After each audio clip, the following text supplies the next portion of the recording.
I finally started sharing about paradigms and got 8 minutes in, and my phone turned off because this technology stuff is, I can manage it if I have to, but I don't want to.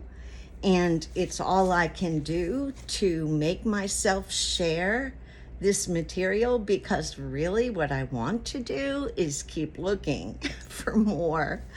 This morning I've already read 2 books. I'm working on this one right here.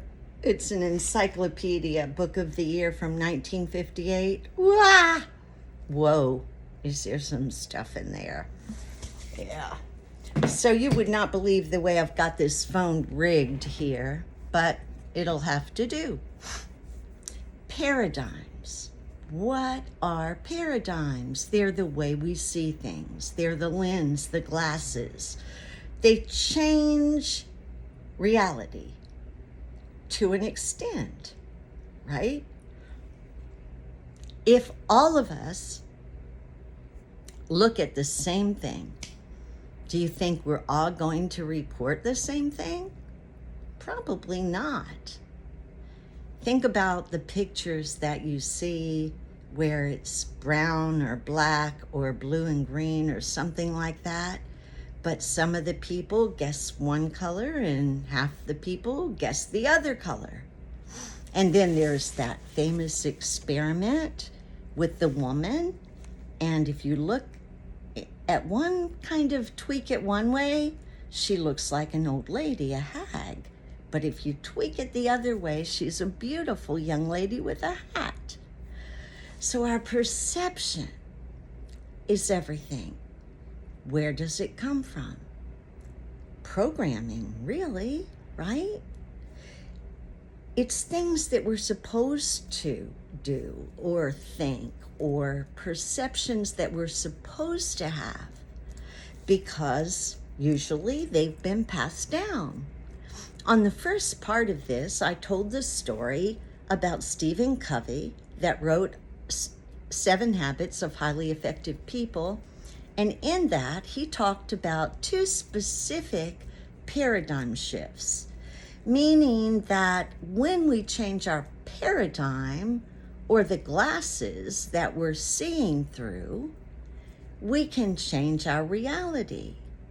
And we get huge changes when we can see more clearly. I remember when I first got my first pair of glasses, and I walked out the door and I was stepping really high because I was off kilter. The glasses that we use, or the programming, or the perception, the paradigm, changes everything.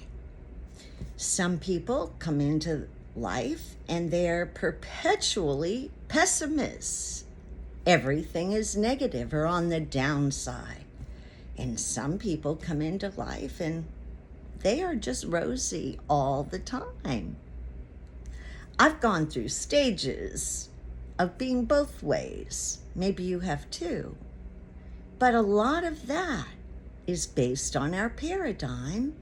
It's also based on our physical countenance or consciousness, which is a different part.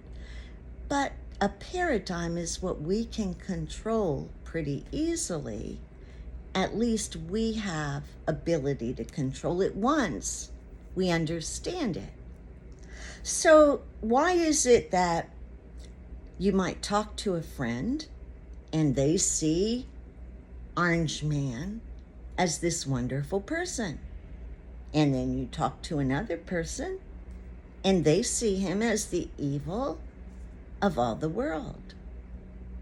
What do you think is different? Could it be that both people are looking at facts? Probably neither. It's really difficult to get facts. It always has been. Why? Because facts are a combination of everything, and most of us don't want to do the work. We're not curious. We don't ask questions. Why? Because we're programmed not to. Because we're given everything.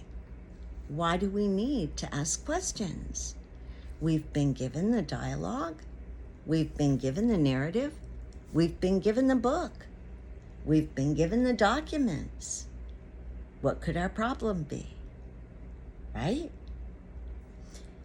When we come into the world, our parents are going to allow us to start creating paradigms. So maybe we're in the crib and we scream and no one comes. Or maybe we're in the crib and every time we move, someone's there. It changes our paradigm, our expectations, our assumptions about life in general. Will someone be there or not? And that begins to program who we are, because that experience changes us. Does it have to? I don't know. Does it?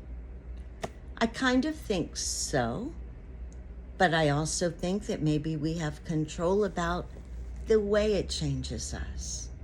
So maybe the way we store that experience or the information of that experience has a lot to do with how we value it.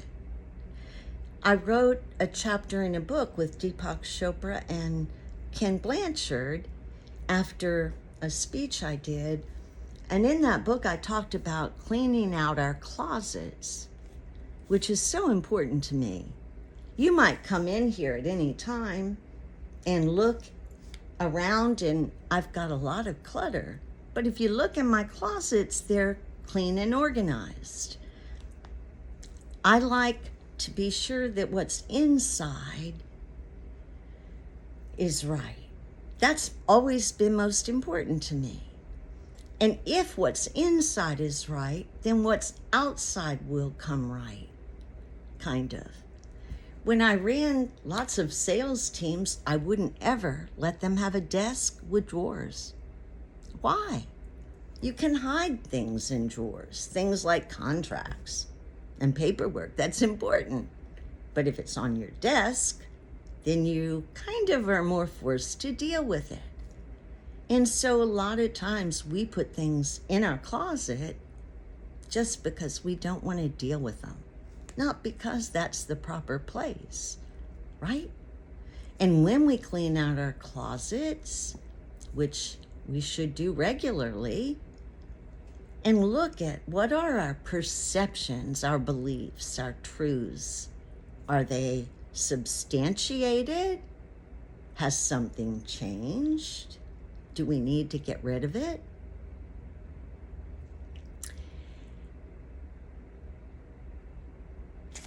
Okay, so our programming can be intentional, right? Our parents can program us. Education, schools can program us. How others receive us or don't programs us. So some of it is intentional programming, some of it not. Nature or nurture? Are we a product of what was in us when we were born?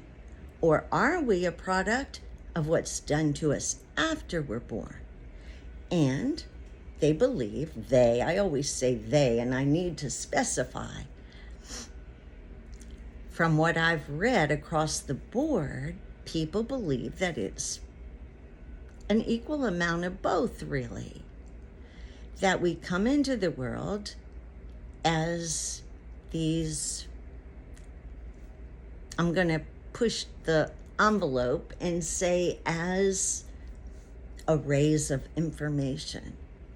And then that information gets tweaked or added to or questioned. And we change. So we have our inheritance, our ancestry, our blood types, our DNA and partiality from our parents and from their ancestors. I think they say it goes about 5 deep, but that's not the topic, or I could get off on it. So we're a product of both. What have we been programmed by that we don't want? What's ineffective? I was raised without any structure. My parents cared about me, but we did not have structure. My mom was 13 when she got pregnant with me, and then she had 8 kids every 18 months. And so when I became an adult and started looking at the world, I was thinking yesterday, what was my paradigm of the world? What was yours? When you stepped out into this place as an adult, what is your paradigm? Is it safe? Is it fun? Is it honorable? Is it deceptive?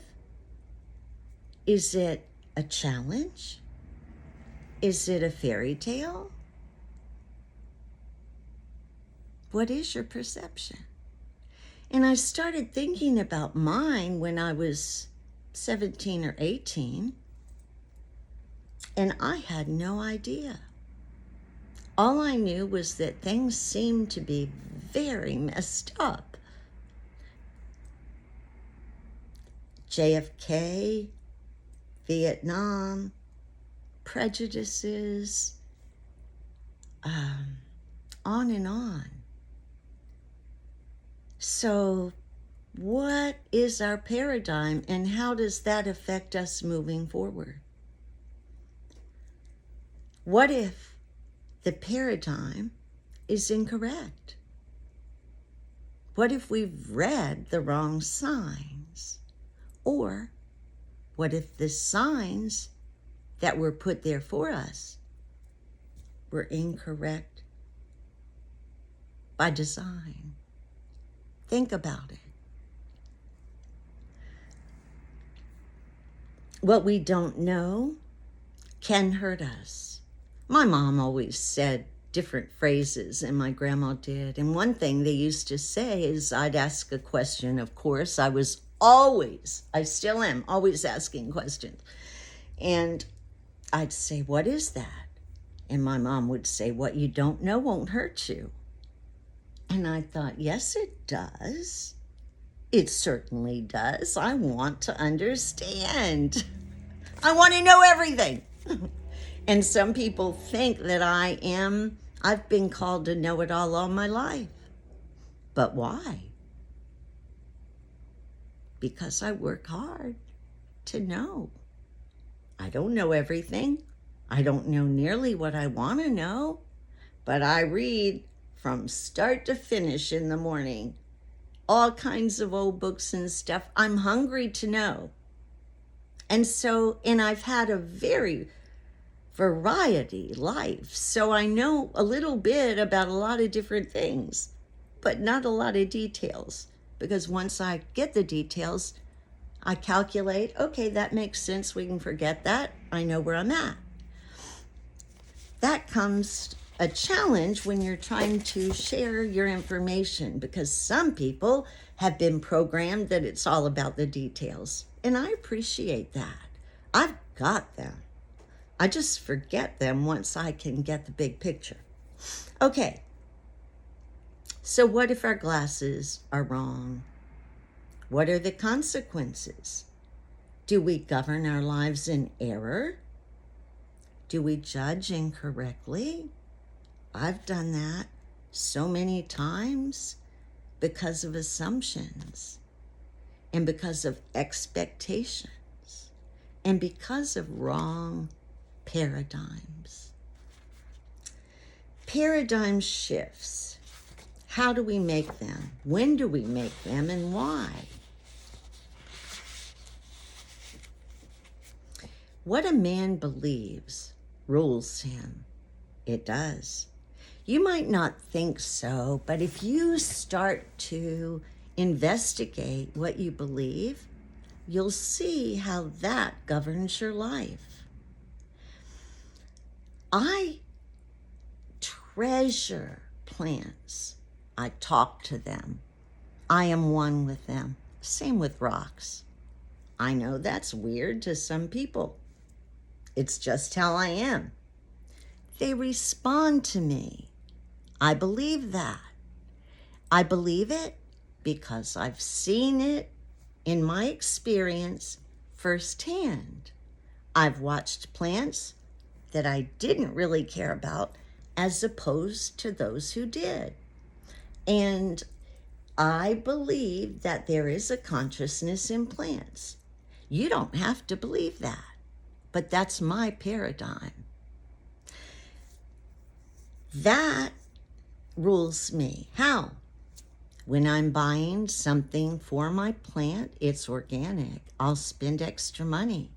When I'm working extra hard, I look at it, talk to it, watch it. It's just not a frivolous thing to me. I attend it, my garden, my flowers, my plants, because they're so valuable to me. And they're valuable because my paradigm of them is all powerful. It's life-bringing, it's health, it's nurturing, it's attention, it's good air, it's beauty, it's everything. So, my word is so. Crutch words, when I was in Toastmasters, my eyes are dry. When I was in Toastmasters, that was my crutch word. Wasn't that bad, but so is a good hanger. Don't let me use so a lot, so. As a man thinketh in his heart, so is he. I trust the power of questions. Ask anyone. You can tell that I believe in the power of questions because of my behavior. Because without thinking, I ask questions. Do you see what I mean about programming and how you can tell what someone loves by what they attend? Because their behavior comes out of their paradigm. Now, take a minute with me. I hope that you'll think about when you got out of high school or college, or whenever you set out alone against the world, what was your perception? What was your paradigm? Think it through. I'd love to know. I thought that this was the best country ever. And I had been out of the country several times, so I did have something to compare it to. And I was sure that there was nothing like this country, ever in the history of the world. Why did I think that? That was my paradigm. Growing up, my family sang songs, folk songs, every day. And we never passed a flag that my grandma didn't say, "There's Old Glory." My mom was patriotic. My family was.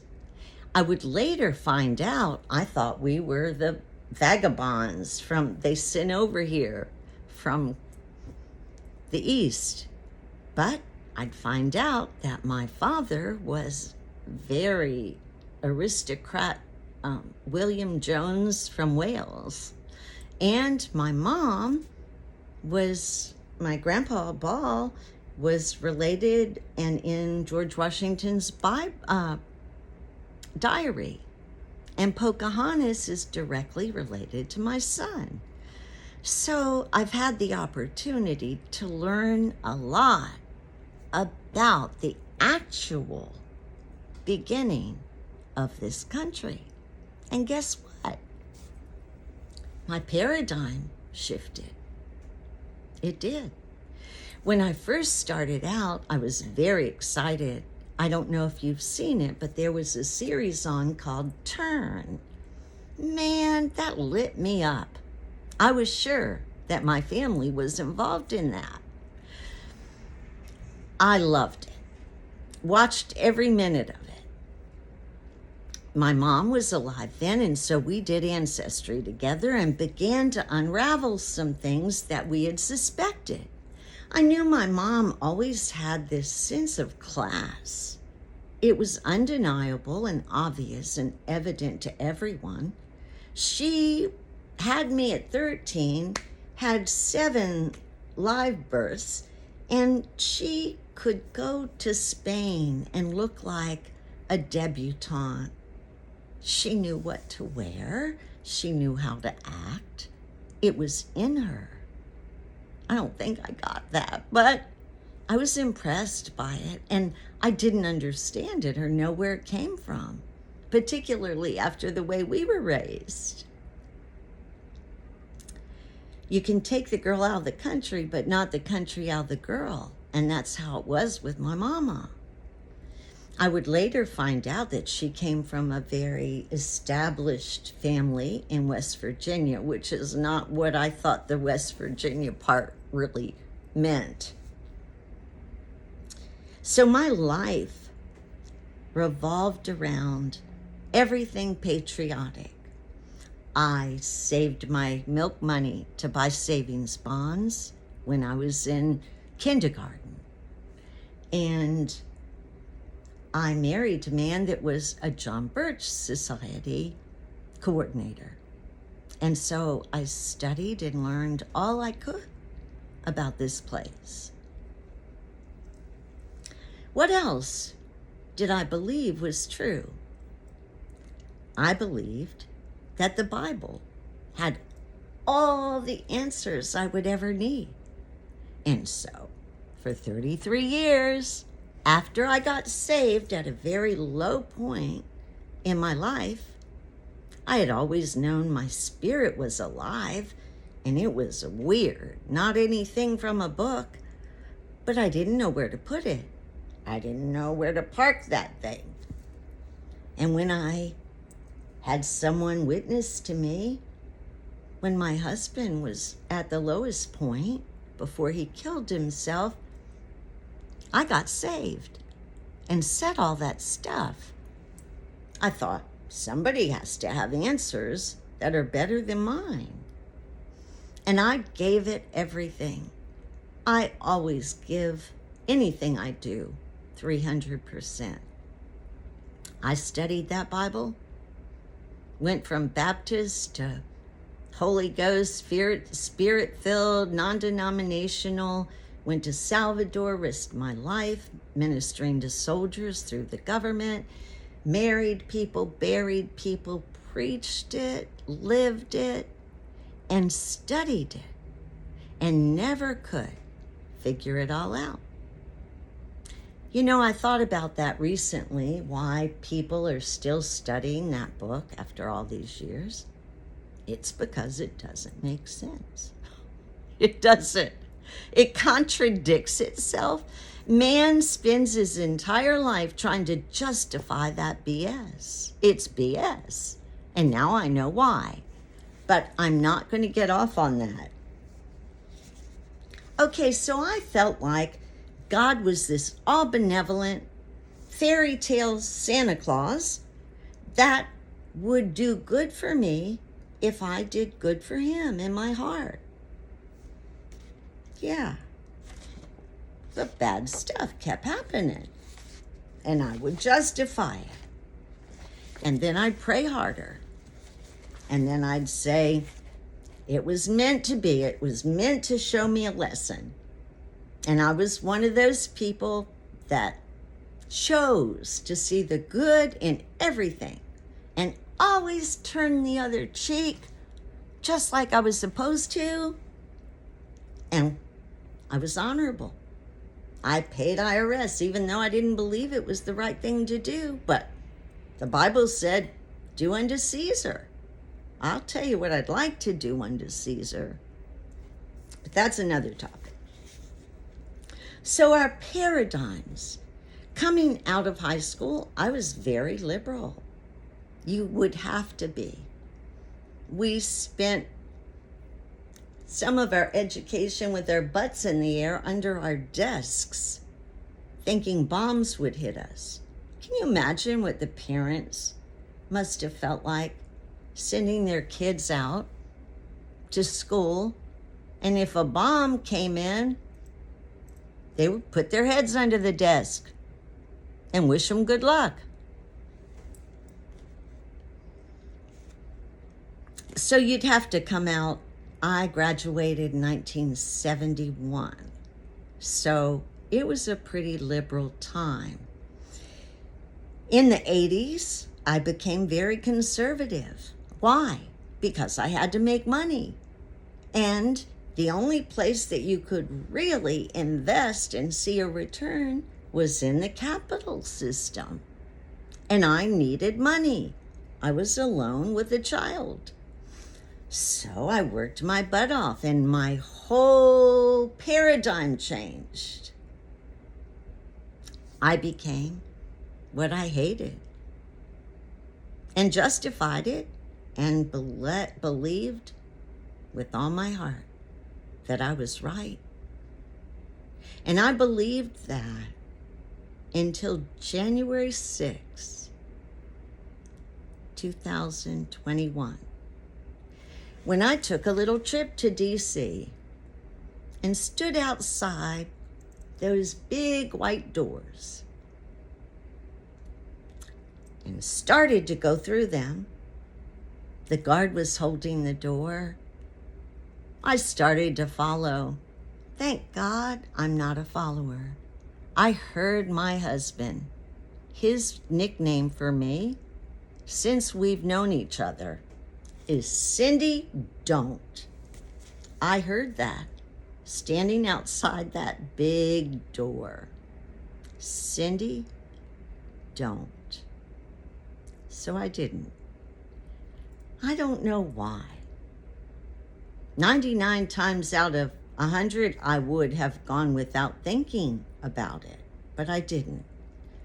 But what I did do was stay until the end, and I saw a number of things take place under my feet that changed every paradigm I've ever had about life, about me, about you, about the world we live in, about this country, and about religion and politics. Paradigms change us. When I had that paradigm shift, guess what happened? A couple things. I also had a paradigm shift about my health.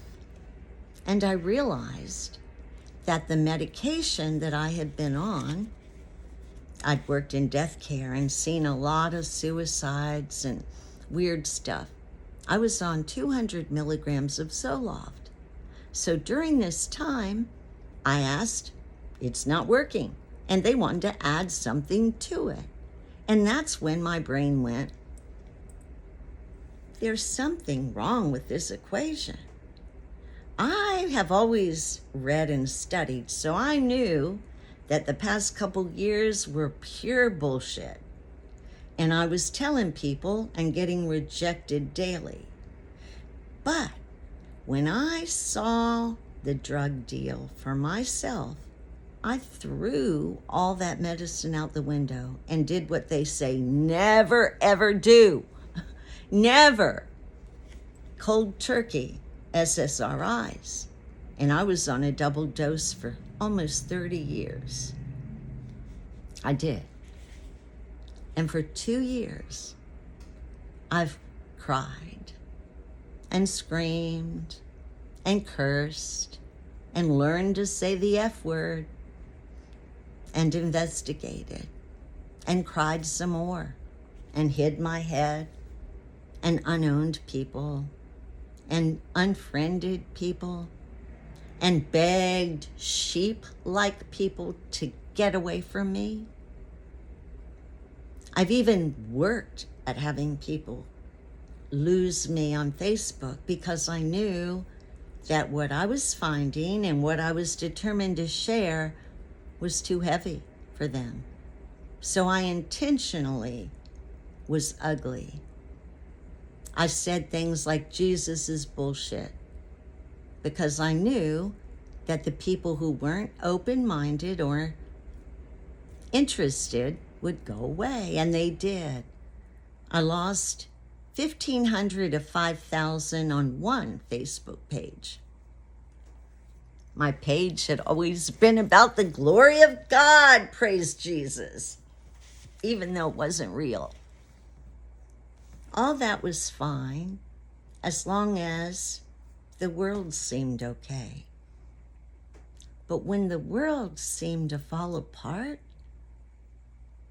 I got to thinking about no fruit on the tree, none. Paradigms. What is yours? What is yours about the universe, about the world, about who you are?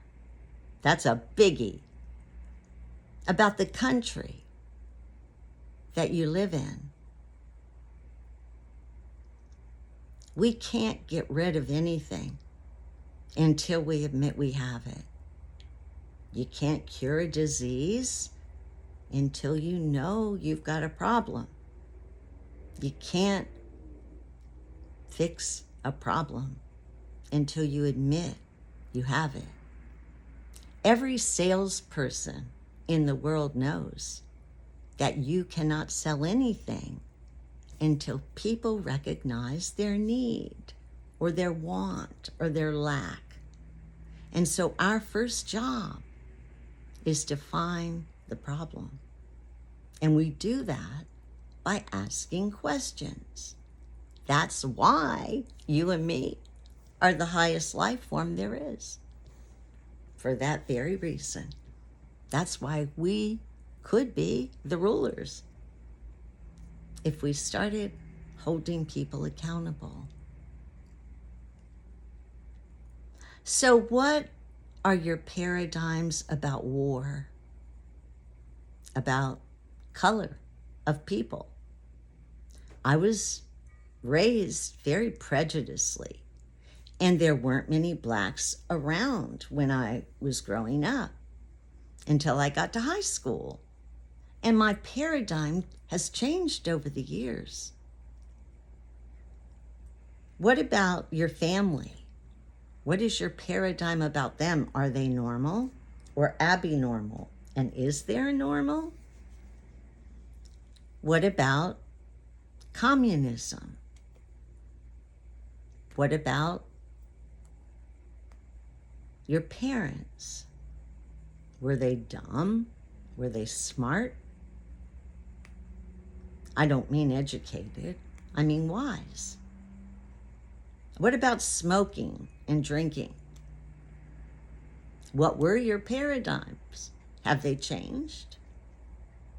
What about foreigners? Do you know that at first, when I would hear somebody in this country speaking a different language, it would make me furious. Furious!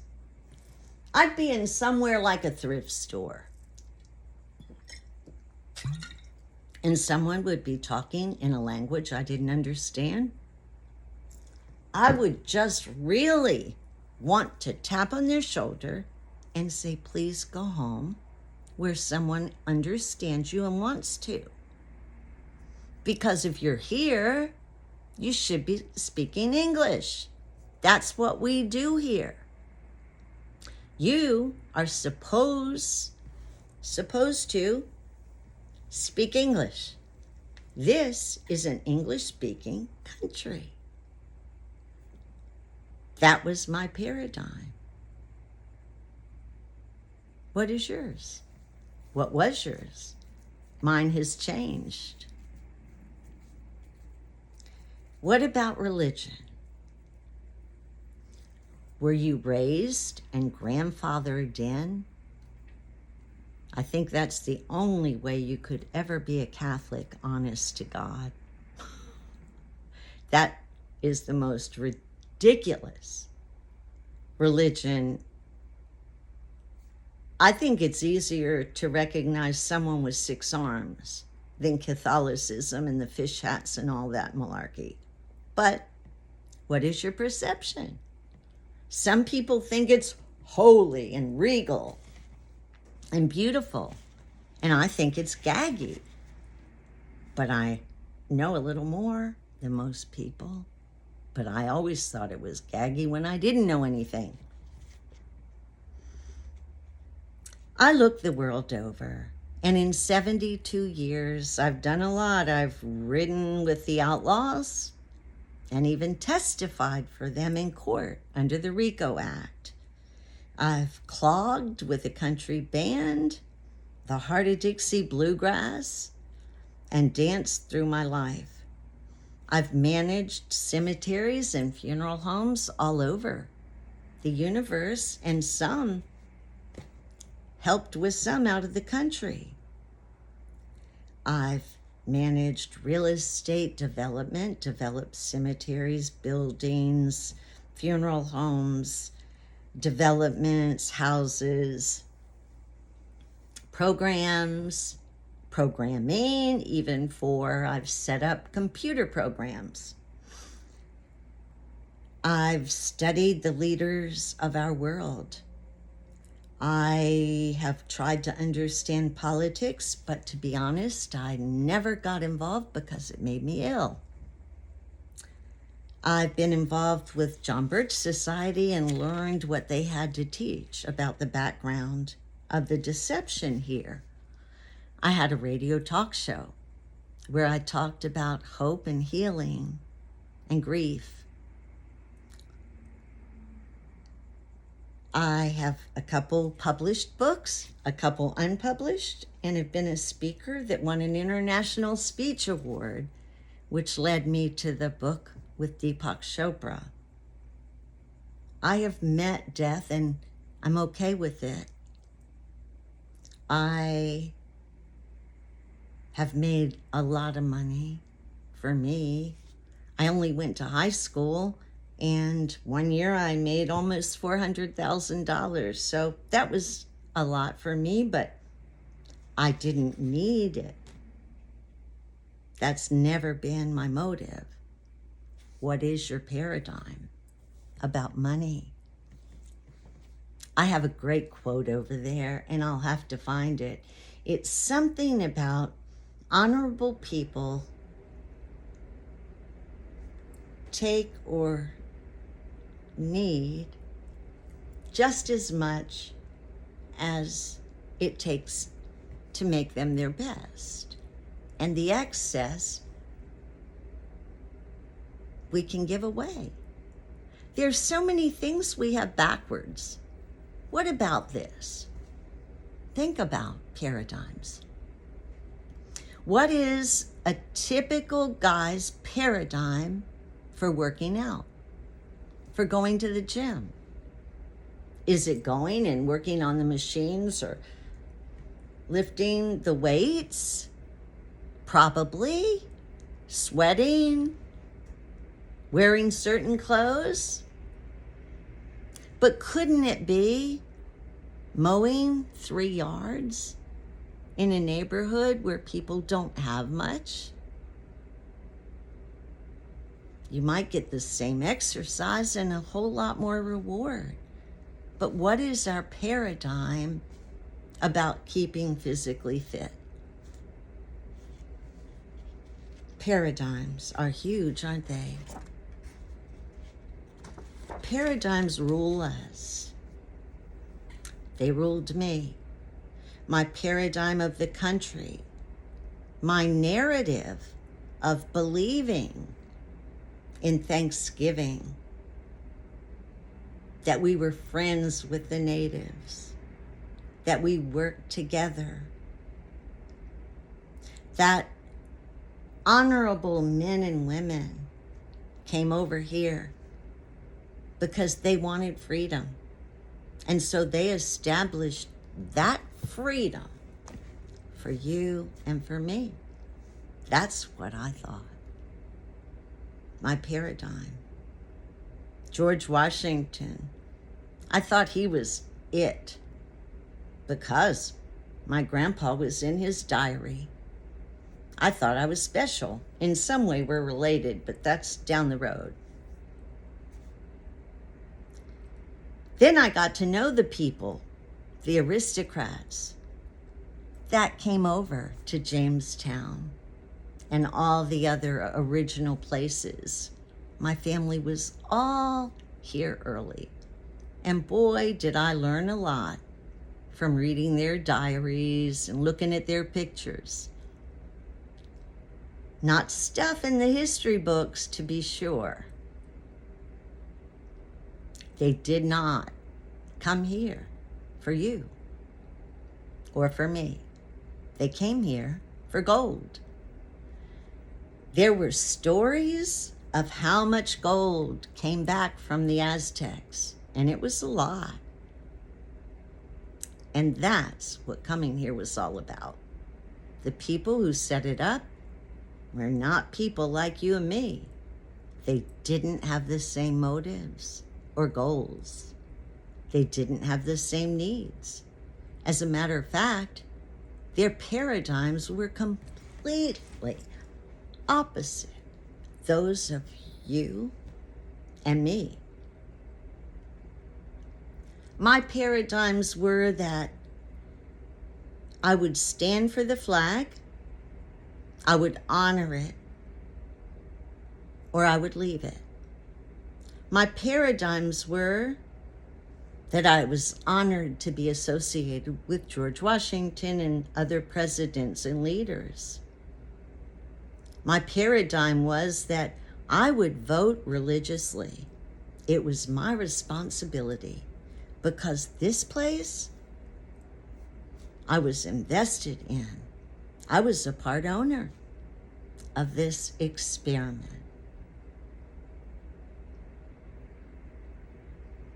I was a Fox News junkie. Why? Oh, I was proud of it. Oh yeah, I was all that Christian, Republican, conservative,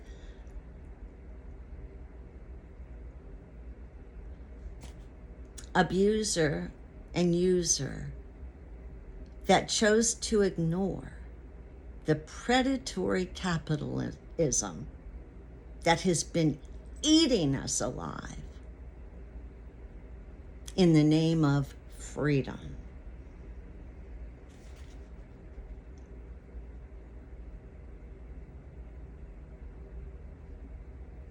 I believed that Bush deserved a lot of credit for the way he handled 9/11. That was my paradigm. I watched the news. Oh yeah, I saw him stand up there, brave. I believed it. That was my paradigm. That the news was there for you and me. That the books were there for you and me. That was my paradigm.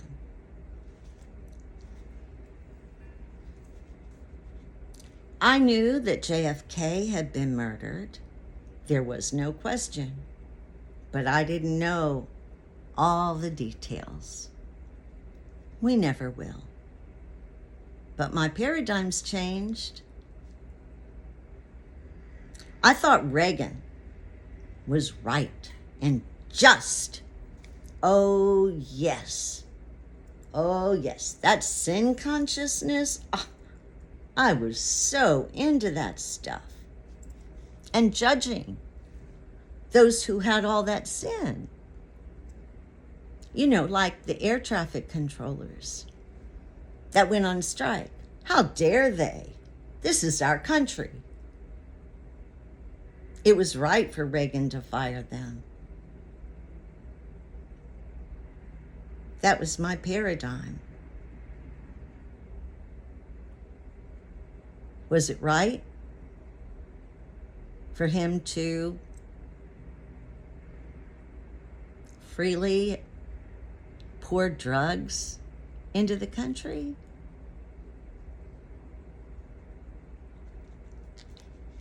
George Washington set up a patent system. Do you know why? So he could control everything you read, everything that's in the library available to you. Oh, books and libraries, that's a whole nother subject. So what are your paradigms about Jesus? Mine was that I always see him with dirty feet. That's all I see is this guy, a pretty guy with a white robe and sandals, but really dirty feet, and followed around by people with dirty feet that must have smelled bad and didn't have anything to do but talk about stuff. Yeah, I thought I had a paradigm of them being kind of losers, but I never really processed that. I just felt like back then had to be way different. That was my paradigm. What about Vietnam? Maybe you're not old enough to have a paradigm, but I remember my husband, the one that died, didn't go because he was the only son of his mother. He would later go, but I remember looking on a board in the mornings to see who had died and who hadn't of my upperclassmen. What's your paradigm? My paradigm of Nam continued when I would meet so many of the outlaw motorcycle gang and hear their stories, many of which were a result of Vietnam. Praise Jesus. What about World War II? Do you have a paradigm of it? A paradigm of the greatest generation going to war with those great airplanes that kill?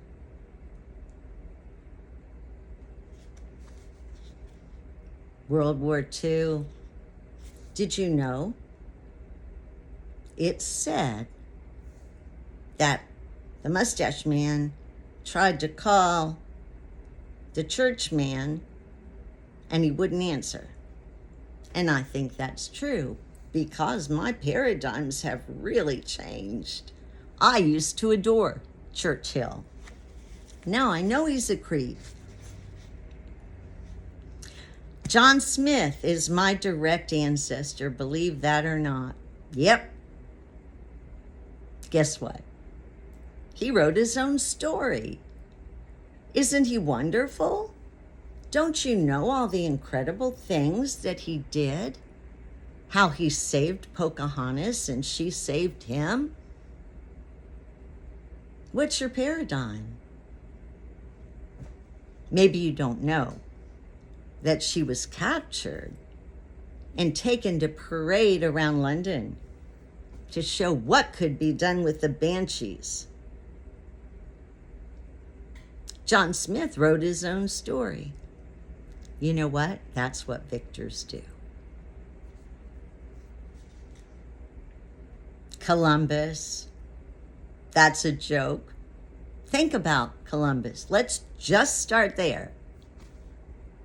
I don't understand. The books, the schools, all teach that Columbus discovered America, but he didn't. And you know that, and I know that. So why do we need to talk about it? And then he named the natives Indians for the Indies. But we weren't the Indies. Who cares? What's your paradigm?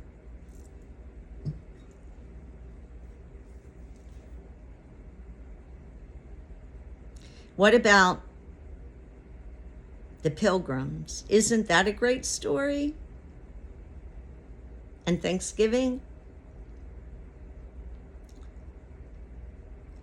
I have a new paradigm about that whole time period. And it's called colonize, convert, control. And as I would find out, it was just a cookie cutter approach that had taken place all over the world by those in control over those who weren't, the lessers. What is your paradigm of the moon, of the sun, of space, of Mars? What do you know? But what's your paradigm?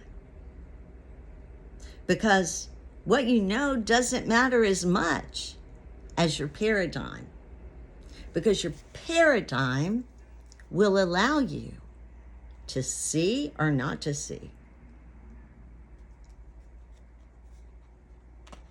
What is your paradigm of holidays? What is your paradigm of movies? What is your paradigm of heroes? Are they the ones that our leaders concocted? I call them poster boys. If you have a paradigm that Edison and Franklin and those guys designed everything, that's your paradigm. That's what the books say. And why shouldn't our paradigms be what the books say? Why? Think about it. Who wrote the books? Who allows the books to be written and gives them a number?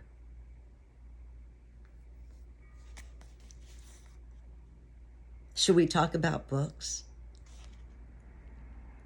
Because books are a whole different deal.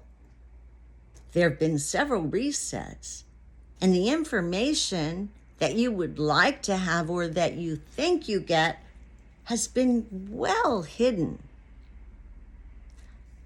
Hidden as in you can't get it, also hidden as in you can get it, but it's in code. So you really don't know what it says. And most people fail to realize that history is so corrupt. Not only do the victors write it and decide what can be printed and what can be left in print, because that's reviewed regularly, depending on narrative they want you to believe. But when the press started, and it was not Gutenberg, someone did it before him, poster boy Gutenberg.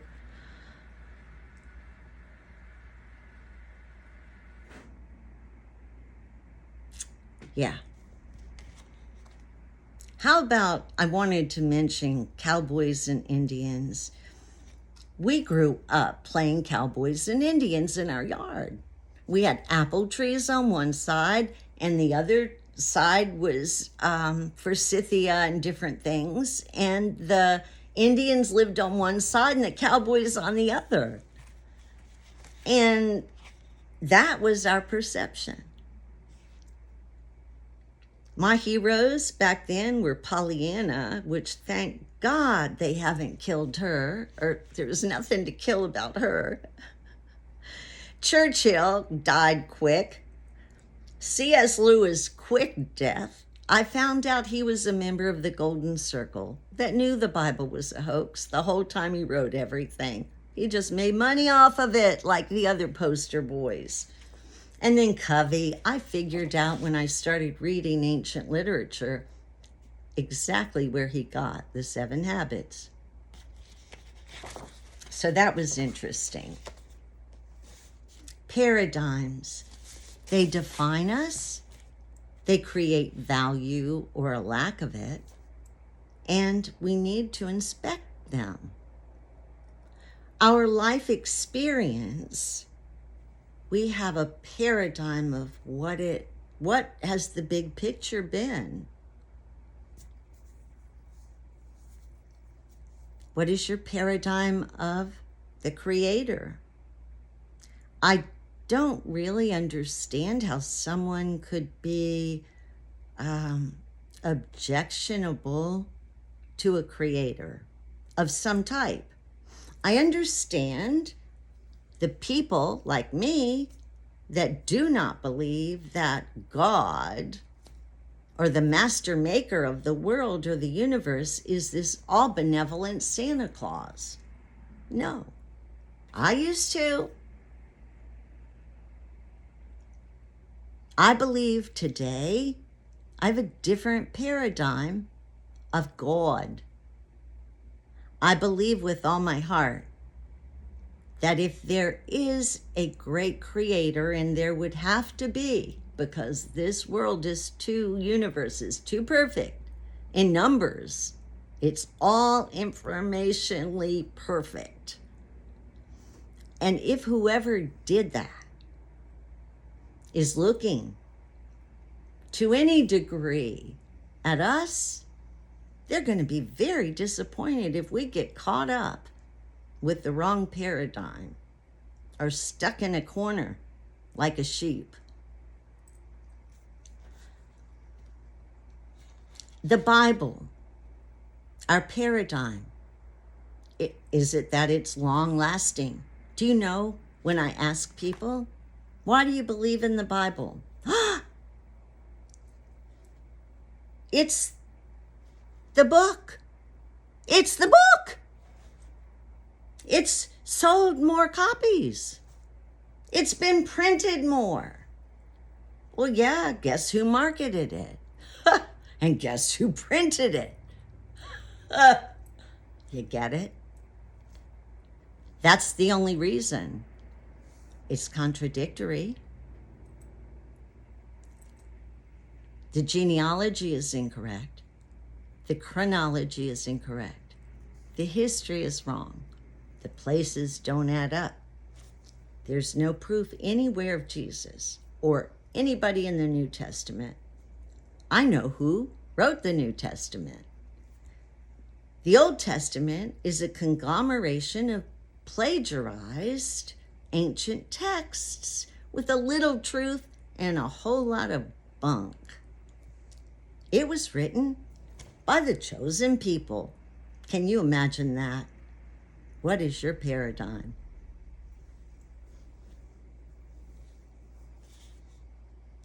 Undeniable, right? Yeah, right. It had a purpose. Other religion is just as weird, with the same points, but they don't get it. What is your paradigm of time? Do we have it or do we not? And time is really elusive. Time and space have to be the same thing, because if you take up space, that took time, right? So they have to be the same, and they're all in flux always. I asked Randall Carlson, how do you make a point when everything's moving? We just measure vibrations. Calendars. Over the years, the calendars have changed both intentionally and unintentionally to fit the needs of whoever was in control. Sometimes years were counted by whoever was in charge. Sometimes by a 10 system, decimal system. Sometimes by the 360 or 60 minute system. When you look back and want to figure out chronologically what happened and how it happened, it's impossible. And that's why we don't know much at all about our sun, our system, or our earth. Is our earth eternal? What do you think? What's your paradigm? Is our earth vulnerable? What's your paradigm? Dependable, changing, manipulated? What's your paradigm? And creation, most importantly, what is your paradigm of what you are? Are you biology? Bacteria that sprang out of mud? Are you an ape? A highly evolved ape type life form? Are you a type human that was created from information? Are you a spiritual entity designated to a body? What are you? Are you seeded from Earth or space? All of that wrapped up is so important, because until you know that, you don't know how to treat yourself. You don't know how to heal yourself. You don't know how to manage yourself. You don't know how to optimize yourself. We have been led astray. Our paradigms about who we are incorrect. I'm going to end this by saying that we, you and me, are the very highest life forms on this planet. We need to recognize that. We are not unworthy mistakes that are so desperately sinful that we need God's Son to get brutally murdered for our benefit. No, that is not our paradigm. That bullshit is their paradigm. Let it go. Forget the sin consciousness. We are here to evolve together into the highest human consciousness, supportive of one another, asking questions courageously, looking at our paradigms to make sure that we're on the right page and have the right glasses. Because if we don't, where the hell are we? Look around. I think we've been missing some important lenses. Thanks for hanging in there.